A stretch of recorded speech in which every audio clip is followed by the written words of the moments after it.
words said in the aftermath are just too confusing. Now I spend my days watching you throw stones at someone who's already dead. And if this is the way we all begin, so how can I ask for any more?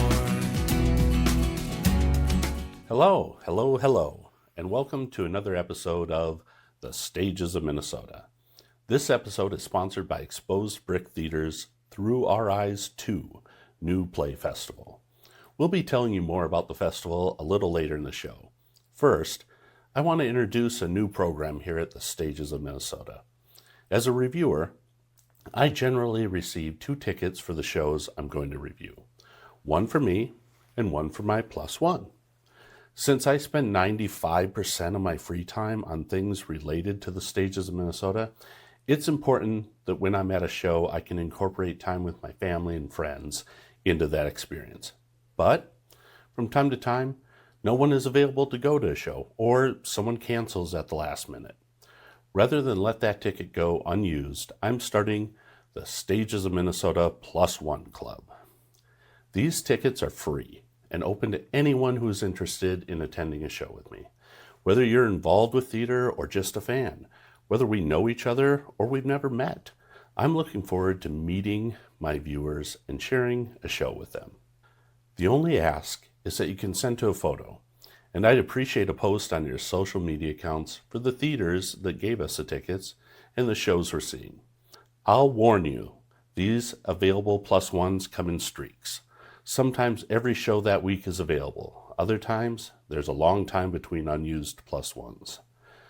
They also frequently result from a change in plans last minute. So it's not unusual for me to send a text at 4 or 5 p.m. for a show that evening. That's why it's nice to have a larger pool to draw from. To get on the Stages of Minnesota Plus One list, send your cell number along with your name to me at robdunkelberger@thestagesofmn.com. I'll add you to the list, and whenever I have a plus one, I'll send a group text to everyone in the club. Here is the important thing to remember. Never reply to that group text thread. Replying to the group text will result in being removed from the plus one club. Once I add you to my plus one list, I'll send you a confirmation text, so you will have my number to save in your contacts. If you receive a plus one text and are available and want to attend, send me a text directly. I will respond to the first one received with instructions on where to meet. A couple of things to remember. The first rule of Plus One Club is don't reply to group texts. Secondly, there's no need to text a response unless you're able to attend. I really don't need 20 texts letting me know you wish you could be there but aren't available. Thirdly, make sure you are available and can meet me at the theater 30 minutes before the curtain time. Fourthly, sometimes I find out I need a plus one, rush to get the word out to find a taker, and then get in my car or have to turn my phone off for work or some other reason. I will check for replies as soon as possible. And lastly, do not reply to the group texts. Nobody wants that. On today's episode, we have the first in a reoccurring segment called, What the Hell's a Theater Blogger? I know, change can be hard, and new things can be scary. So, for the first in this new series, we want to ease you into it with a familiar face. No, it's not your grandmother. You've seen her here before, and you'll see her here again. Could it be Jill Schaefer of Cherry and Spoon? Yes it is. She's the blogger who sees more theater than any of our colleagues, including yours truly. Let's take a look. Did you actually look over there? Like you looked off your screen? Like she's going to be somehow in your house somewhere? Come on. She's going to be more like right in here, right? So, Mickey's a mouse, Donald's a duck, Pluto's a dog. What's a theater blogger? I'm here with Jill Schaefer of Cherry and Spoon, a fellow theater blogger, and we're going to try and tackle that question. Our first interaction was I had written 3 reviews, I think, and I got a communication from you. You sent me a cease and desist order. I don't think that's true. Stages of Minnesota was originally called Stages of the Twin Cities. And we had a colleague, theater blogger, whose title was Twin Cities Stages. Yeah, the stages of Twin Cities and Twin Cities Stages are, I think, too similar and could cause lots of confusion. So my first reaction was, yay, there's another theater blogger. My second reaction was like, these names are too close. I'm happy with the change. At first I was a little like, oh, what am I going to do? I bought a domain name. Oh, yeah. So you weren't aware of the other Twin Cities Stages at the time? No, in fact, that's a question I have for you. When you started, were you aware of other theater bloggers? I don't think there were any other theater bloggers specifically to Twin Cities when I started. I did a pretty thorough search, and I couldn't find any blogs that were specific to theater, specific to the Twin Cities. But I think Cherry and Spoon was the first specific Twin Cities theater blog back in 2010, way long ago. So you're on your 15th year. Yeah. Big anniversary. 15th anniversary. We're going to have some fun stuff coming up with that, right? To celebrate that? You know, because what I really want to do is celebrate Twin Cities Theater. So details coming, but I might be asking people to donate $15 to their favorite Twin Cities theater, or favorite theater anywhere, actually. But more to come on that. When I began, I knew of Cherry and Spoon, but I didn't know it was a theater blog. I just knew it from seeing the quotes in programs and online and stuff. So I had no idea what the source of that was. And then I found out there's a bunch of theater bloggers because I didn't do any research at all. Okay. Why did you start? I started really for myself, first of all, because I just found myself seeing more and more theater. And at the time, I didn't really have any friends that were into local theater, so I had no one to say, hey, did you see this amazing show last night? Or, to talk about my experience. So I started really for myself as a place to, sort of process my experience, record my experience. It's like my own personal theater journal. And then maybe also to share with other people who might also be going to the theater. But I never thought that I would one day be getting free tickets to shows. I'd be able to meet some of my favorite artists. So yeah, it just kind of grew beyond my expectations. Mine was more, it started in the spring of 2019, and I've probably told you this before, but maybe you don't know this. It started with 2 shows, Hedwig and the Angry Inch at La Tida, and Be More Chill, Minneapolis Musical Theater. And these were 2 shows that we saw, and we went back again. With Hedwig, I went a total of 3 times and then saw the concert version they did at the Dakota because I just loved it. And I wanted to bring more and more people. Like every time I went, I brought new people. And then with Minneapolis Musical Theater, with Be More Chill, this show is great. And Mickey, my wife, she said, for my birthday, I want to take a group back and see it again. So we did that. And when we went that time, I noticed the theater was like a third full. And I'm like, this show is so fun that we came back a second time and nobody knows about it. And I didn't know about it until a friend of mine from Fargo told me about it, and we went with him the first time. People don't know about it. People should know about it. And my wife said, maybe you should start a blog. And I just thought about it over the summer, and come fall, I'm like, I'm going to do that. I need a creative outlet. So I started. I had no idea there were other bloggers. You thought you were the first to ever I don't have think this I idea. thought I was the first, but I just wasn't aware there was a community of it. I also never thought there'd be free tickets. I just thought we had season tickets to a few shows, and I said, with the theaters that we have season tickets for, if I maybe buy 1 ticket a month, I'll have enough to do one review a week. And that makes it worth doing. And now I see 3 to 5 shows a week. And there's no way I could afford to do that. No. We'll give you tickets to come to the show and review it. Ooh, kids, don't buy theater tickets. Become a blogger. They'll give you them for free. Or you could volunteer. Another way to see a show for free. That is usher. an excellent idea. There's a lot of theaters that need ushers, and you get to see the show for free too. And that's a great way to help out the theater community and to see free theater. But if you can afford to buy tickets because theaters need your money. So when you reached out to me, it was also to join the Twin Cities Theater Bloggers. Mm-hmm. How did that start? After I started, I kind of started seeing some other blogs popping up. I love award shows. I love voting. And I thought if we had a community of theater bloggers, if we got everyone together, we could do our own awards that would maybe make a little more sense than some other awards. And so it was for those two reasons. We all knew each other. We could share information and tips, and we could just like chat about theater, which is really fun. And then we could do fun things like awards and events. And so it was basically just like, hey, there's these other people that do the same thing that I do, and I want to know them. And so, yeah, it's really developed and made a lot of good friends. And there's nothing I love more than seeing theater with my theater blogger friends. Sometimes you hear about like critics they're sort of like competitive with each other. Mm-hmm. But with theater bloggers, there's zero competition. It is all a love fest. I think we're stronger when we're together. Like our voices are stronger when we combine our voices. And another reason for the theater bloggers is there's not just one or two voices in town at the big papers that are talking about theater and telling you what's good and what's not. There can be a community of voices, different voices with different perspectives, and when we join together, I think those voices are louder and easier to find, and people can find whatever voice appeals to them.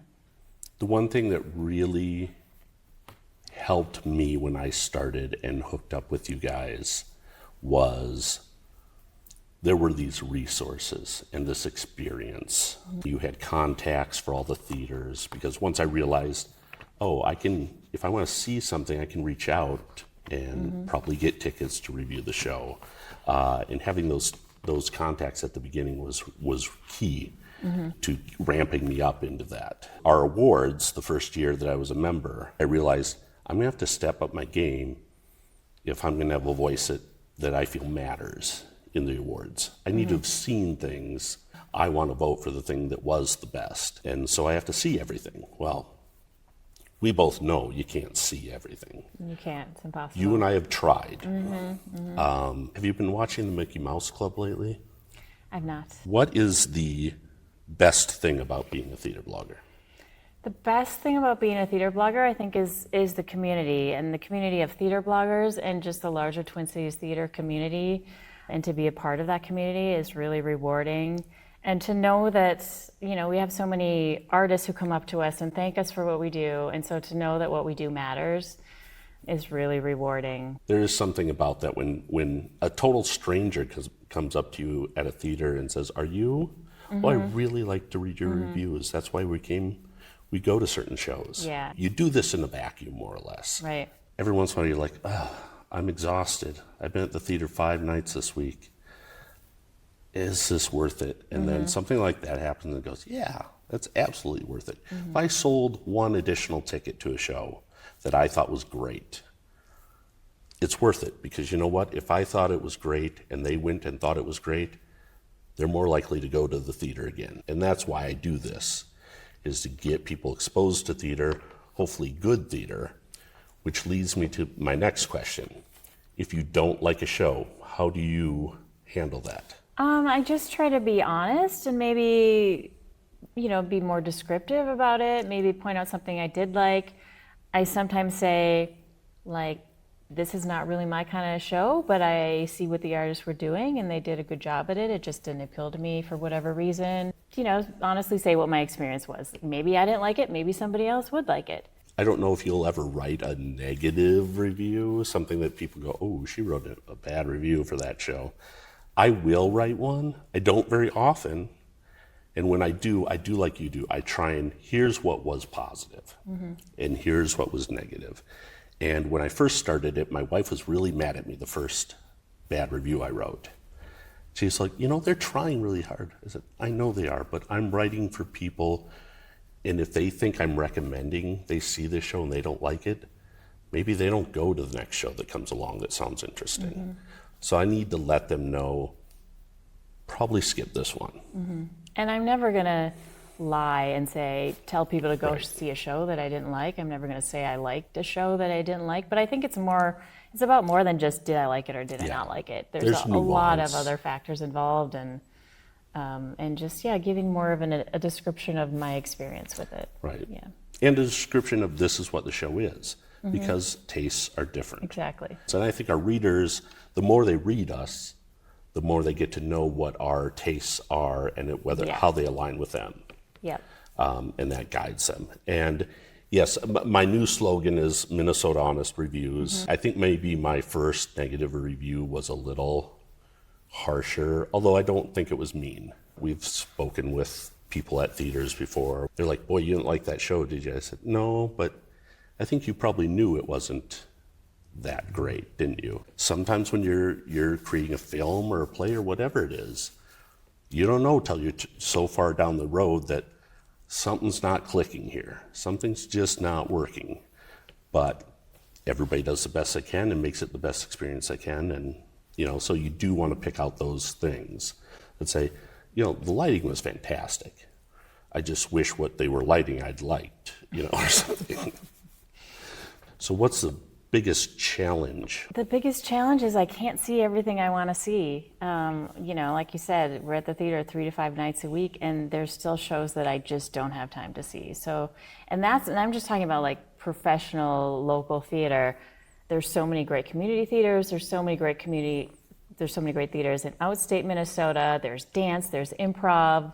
There's opera. There's all these things that, if I could, I would see it all, and I just can't. So that's the hardest part, is sometimes you have to make some difficult choices of what you can see and what you can't. Prime example of that is the upcoming Fringe Festival, where there's somewhere around 100, yeah. And if you saw something in every possible slot, you could see 55, I think that's what it is, yeah. But that's where the Twin Cities theater bloggers also come in, is we give each other a heads up, like, you don't want to miss this one. Whether it's at Fringe or any show during the year. It's like, this is something that we are going to have a conversation about come awards time, so everybody needs to try and see this one. And the other benefit is that if there's a show I can't see, maybe you can see it, maybe someone else can see it. So we can cover more things because there's more of us, because one human can't be in all those places, but a half dozen theater bloggers maybe can cover just about everything. What's the difference between a blogger and a theater critic? I think one of the differences is theater bloggers can be more personal about it, and I think that's maybe one of our strengths, and maybe what people might enjoy is, I can relate something to my personal experience, or like this, I connected with this because of this. We don't need to be totally impartial. We can say, I really love this theater company, I always see this actor. The other thing is we don't have any limitations on number of words and number of inches of column space, which the papers deal with. We can write as many words as we want, or as few words as we want. We can see as many shows as we want. We cannot see a show that we don't want to see. So we're more independent in being able to cover what we want and how we want. Critic gets paid. Correct. To do what they do. And we do not. No, we don't. Just free tickets. Yep. Which it's a nice perk. If we had to put out money for them, we couldn't. We just couldn't afford to do that. Yeah. For me, that puts a responsibility on me to point people towards the ones that are worth spending their money on. Like, it's hard when there's 3 shows out at a time that are all fantastic, because by the third time you're writing must-see show this week, you feel like, I can't say that about everything, because I do feel a responsibility, like, for my readers. This is their hard-earned money. If I was spending money, I'd want some indication that this is the one. Of the 18 shows playing in the Twin Cities this weekend, this is the one that sounds like the one I want to see. There aren't very many theater critics around anymore. There's Rohan at the Star Tribune. Does somebody write for, I know Ross Rahala sometimes reviews the shows at the Orpheum for the Pioneer Press. I think the Star Trib might have 1 or 2 other people that sometimes write. And there's other online magazines and things. I hear from theater companies and actors, directors, that they really appreciate the blogger voice, because there's less and less what you'd call legitimate press coverage. Yeah, I think it's just the state of newspapers and everything going online, and then what is printed. They have limitations on how much they can cover. So I think it's partly just the way media is going. What is your process? For example, I write as soon after a show as I can while it's fresh. Partly because, one, I want to get it out there so that it helps the theaters as much as possible, assuming it's a positive review. Two, the next night I have another show and I have another review to write, so I got to get it out there fast. A writer I admire once said, the muse visits during the act of creation. So sitting around waiting, how should I start this, doesn't help. Just getting started, you can always go back and change the beginning. So that's sort of my process. Occasionally, inspiration strikes, and I write a review in a totally different voice or in a totally different format, and those are my favorite reviews. I usually write them before I go to bed at night, so sometimes it's 1 or 2 in the morning. I'm a morning person, so I go home and go to sleep. But I do try and write like the next day, because I also don't take notes during shows, because first of all, I couldn't read my writing if I'm scribbling in the dark. And secondly, I feel like writing like takes me out of the show in some ways. So it's all in my head, and I got to get it out of my head like the next day. Because like you said, we just don't have time. And sometimes that's the other challenge, is that I sometimes feel like I don't have enough time to fully write as much or as well as I would like to if I had more time. Because like you said, I got to get it out before I see the next show, because then it's leaving my head and I got to move on to the next show. But yeah, after 15 years, I do kind of have a formula, kind of a structure that I follow, which maybe is boring, but I think helps. Yeah, just helps to be able to write it. And like you said, you just got to sit down and start writing.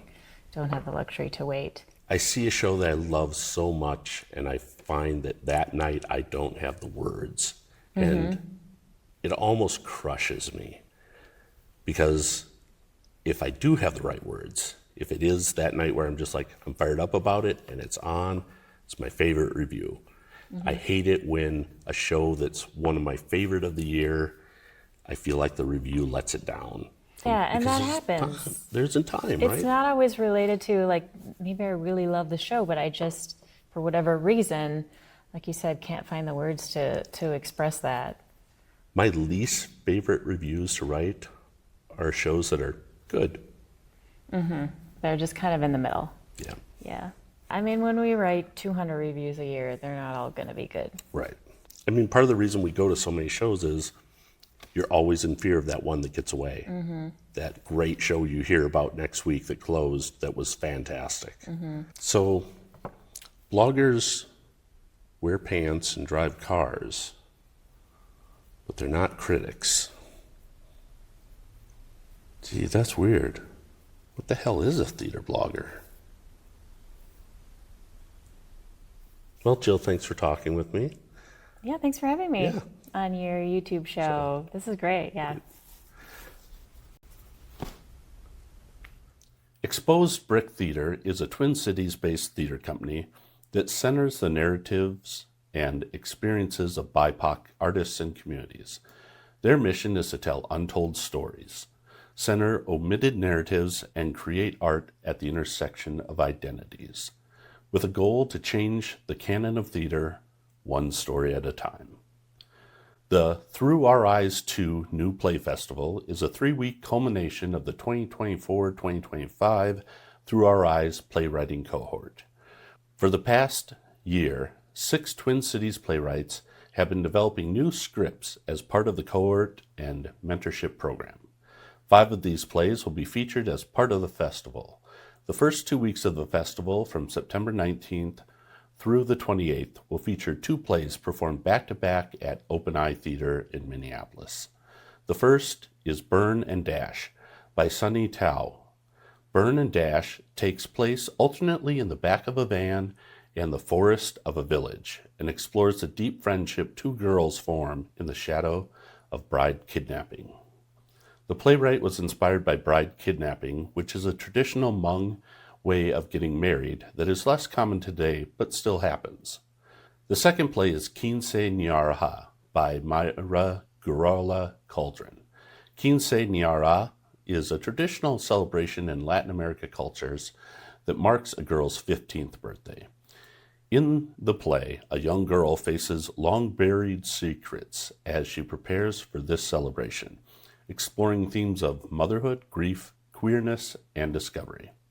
The third week of the festival will feature staged readings of 3 plays at the 825 Arts in St. Paul, beginning on Thursday, October 2nd with Something's in the Water by Johanna Keller Flores, followed by Michelle De Hoya's play A.B. Nails on Friday, October 3rd. On Sunday, October 4th, Jamaica Young will share scenes from her play Underground Intersection with music by Mayada. Tickets to the play at Open Eye are pick your price, $25 to $10 for every performance. Stage readings are pick your price, $15 to $5. There's more happening during the festival than these performances. There's also a free storytelling and puppet making workshop for all ages on Sunday, October 4th at 11 a.m. at 825 Arts. And the festival will close with a group ritual for staying creative and resilient in challenging times, led by Jamaica. We'll, of course, link to the Exposed Brick website in the show notes, where you can read more about the festival and purchase tickets.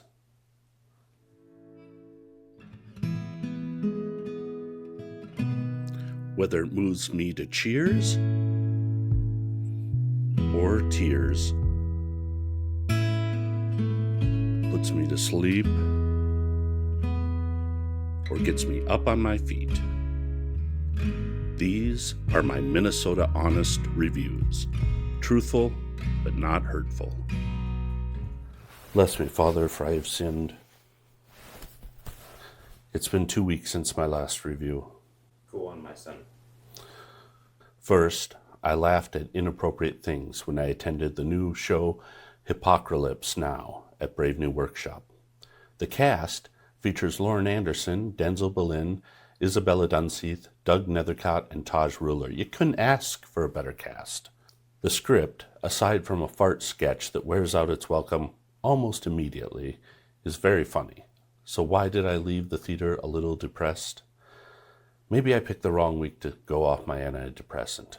Or maybe the world is just so grim and messed up that dealing with it, even in a humorous way, is too much.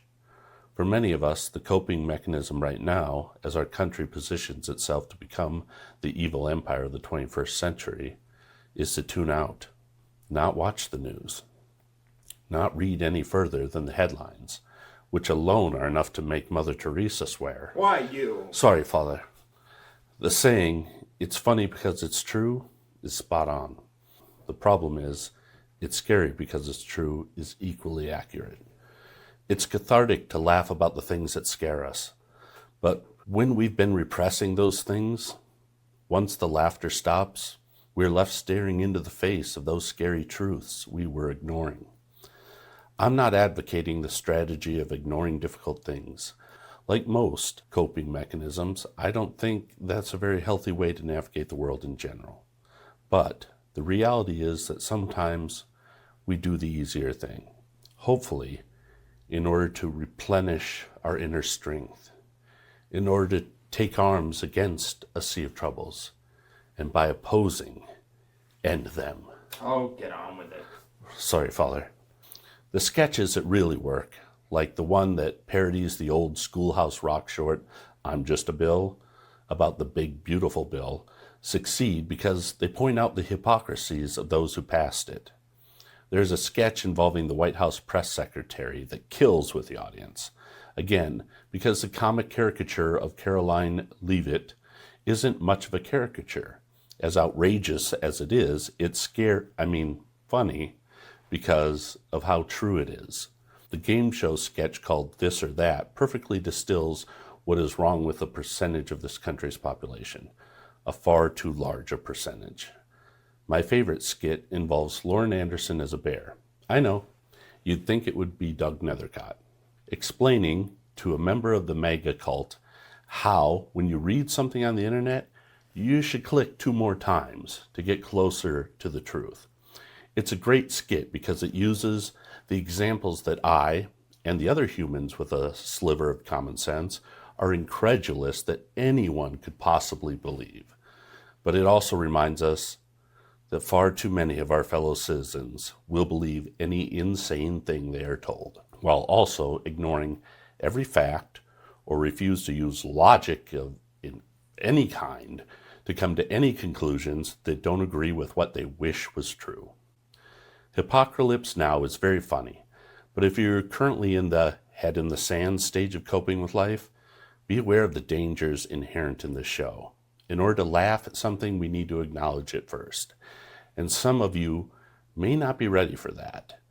The best thing about the show is that it ends with a series of improv games which act as a palate cleanser for the evening by avoiding the political. It's the right note to end the evening on. Hypocalypse Now runs through November 1st at the Dudley Riggs Theater in downtown Minneapolis. All right, say 5 Hail Marys and... Wait, Father, I have one more review. Jesus Christ, well, out with it. Sorry. Don't worry, it's a good one. In fact, it's my pick of the week. Come Back Little Sheba, the latest from Dark and Stormy, features some truly great performances, especially from its leads Peter Christian Hansen and Sarah Marsh. Marsh's character is described and told she is, by characters in the play, a frumpy, overweight housewife, which she is demonstrably not. I hate it when there are lines in a play which contractually cannot be changed or omitted, that are clearly at odds with the casting. Normally, my thought is that they should have cast someone who fits the script. But in Marsh's case, she's so good that I prefer to say the fault is with the script. Marsh finds her own way to accomplish what playwright William Ing wanted for the character. While I've never seen the play before or the 1952 film adaptation, I suspect that Marsh's interpretation is deeper and more nuanced, because she doesn't rely on that outdated archetype. Hansen and Marsh play Doc and Lola, who've been married for 20 years. Doc is almost 1 year sober, but the presence of their renter, a young college student named Marie, played like a breath of fresh air by Madeline Tax, begins to weigh upon Doc's sobriety. It isn't the cliché of the older man tempted by the young, vibrant woman. It's the memories her lifestyle brings to the surface. The career as a doctor that he had to give up when Lola got pregnant and they had to marry. Hansen plays Doc as a man working the program, who is making amends to his wife by maintaining a pleasant attitude and being helpful. He is the one making sure that the breakfast is ready for Lola and Marie, trying to make things run smoothly. He projects a virtue on Marie that isn't there and feels unrealistic by today's standards. When he realizes she is a normal girl, it brings forth old doubts and repressed guilt about his and Lola's start in life. He gets every aspect, from the sobriety to the slip, just right. Marsh slowly reveals the cracks in Lola's confidence, her uncertainty about how to reconnect with Doc. We see hints of someone recovering from the trauma of life with a substance abuser. When she realizes the whiskey bottle has vanished and Doc is late coming home, the fears and anxieties come in waves. But like all partners of addicts, she has to keep his secrets and hide what she is afraid has happened from Marie and others. Marsh shows us in that moment how every choice she has made performance-wise adds up to this moment. It's a portrayal that seems deceptively simple at the start, only to be revealed by the end to be an intricately crafted and complex performance. She gives us a character that longs for connections but has been forced into a world of isolation, who clings to hope through the belief that her dog, Sheba, who has been missing for months, will come home one of these days. Come Back Little Sheba runs through September 7th at the Gremlin Theater in St. Paul. All right, now give me 5 Our Fathers. Show me who you were at a show with since Fringe. All right, Father.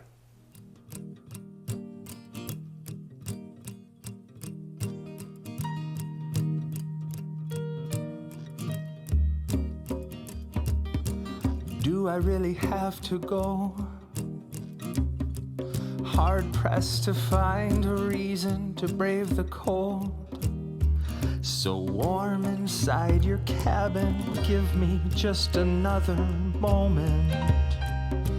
wrapped inside the blanket of your body, the blanket of your body. Time to hit the open road. Loving arms await me, their domain knows me alone. Never a single question, 35 years full of holiday cheer, and still no invitation for my +1. That will do it for this week. Thanks again to Jill Schaefer of Cherry and Spoon for wrestling with the age-old question, what the hell's a theater blogger? With me this week. We'll link to the Cherry and Spoon blog in our show notes, as well as to the Brave New Workshop and Dark and Stormy Productions. A heartfelt thanks to our sponsor, Exposed Brick Theater. Don't forget to check out their Through Our Eyes 2 new play festival. Theater companies, if you're interested in sponsoring an episode of The Stages of Minnesota, you can email me at robdunkelberger@thestagesofmn.com.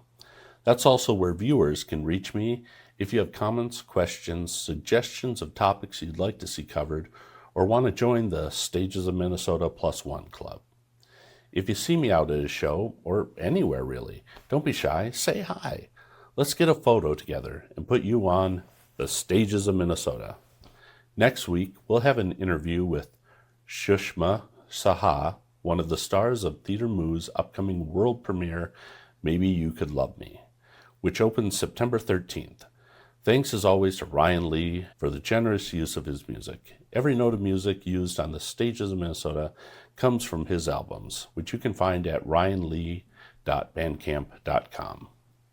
You can read all of my reviews on my blog at thestagesofmn.com. Whether you are watching the YouTube edition or listening to the podcast version, I appreciate you. If you enjoyed the show, please help spread the word and joy. There's enough for everyone. Don't forget to like, subscribe, share, and review the show. Until next week, as Carol Jackson once whispered in my ear, go see a show. To which I replied, hey, I saw 4 last week. You go see a show. 'Cause it's all over but the shouting. Every soul needs light, but mine's been wasting away in the afternoon shade, out of sight.